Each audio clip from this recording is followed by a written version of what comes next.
ಶಾಸಕ ಮುನಿರತ್ನ ಅವರ ಮೇಲೆ ಮೊಟ್ಟೆ ದಾಳಿ ನಡೆಸಿದಂತಹ ಪ್ರಕರಣ ಸಂಬಂಧ ಮುನಿರತ್ನ ಮೇಲೆ ಮೊಟ್ಟೆ ಎಸೆಯಲ್ಪಟ್ಟಂತಹ ವ್ಯಕ್ತಿಯನ್ನ ಬಂಧನಕ್ಕೆ ಒಳಪಡಿಸಿದ್ದಾರೆ. ನಂದಿನಿ ಲೇಔಟ್ ಪೊಲೀಸರು ಆ ವ್ಯಕ್ತಿಯನ್ನ ಅರೆಸ್ಟ್ ಮಾಡಿದ್ದಾರೆ. ಜೊತೆಗೆ ಇದೇ ಸಂದರ್ಭದಲ್ಲಿ ಅಲ್ಲಿದ್ದಂತಹ ಕಾಂಗ್ರೆಸ್ ಕಾರ್ಯಕರ್ತರು ಸುಮಾರು 15 ಮಂದಿ ಇವರುಗಳನ್ನು ಕೂಡ ವಶಕ್ಕೆ ಪಡೆಯಲಾಗಿದೆ. ವಶಕ್ಕೆ ಪಡೆದ ನಂತರದಲ್ಲಿ ಅವರು ಕೂಡ ಒಂದಷ್ಟು ಘೋಷಣೆಗಳನ್ನ ಕೂಗ್ತಾ ಇದ್ರು.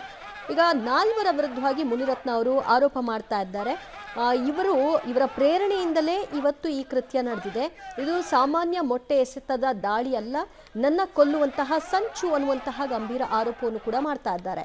ಇದರ ಬೆನ್ನಲ್ಲೇ ಪೊಲೀಸರು ಇವತ್ತು ಭಾರಿ ಪ್ರೊಟೆಕ್ಷನ್ ಅನ್ನ ಕೊಟ್ಟಿದ್ದು. ಪೊಲೀಸರಿಗೂ ಕೂಡ ಈ ಬಗ್ಗೆ ಮಾಹಿತಿ ಇತ್ತು.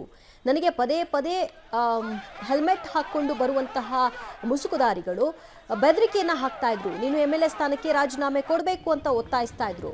ಆನಂತರದಲ್ಲಿ ಕುಸುಮಾ ಅವರನ್ನ ನಾವು ಇಲ್ಲಿ ಗೆಲ್ಲಿಸ್ಕೋಬೇಕು ಅನ್ನುವಂತಹ ಉದ್ದೇಶವನ್ನು ಹೊಂದಿದ್ದೀವಿ ಅನ್ನುವಂತಹ ಮಾತುಗಳನ್ನ ಆಡಿದ್ರು ಅಂತೆಲ್ಲ ಇವತ್ತು ಮುನಿರತ್ನ ಅವರು ಮಾಧ್ಯಮಗಳ ಮುಂದೆ ಹೇಳಿಕೆಯನ್ನು ಕೊಟ್ಟಿದ್ದಾರೆ.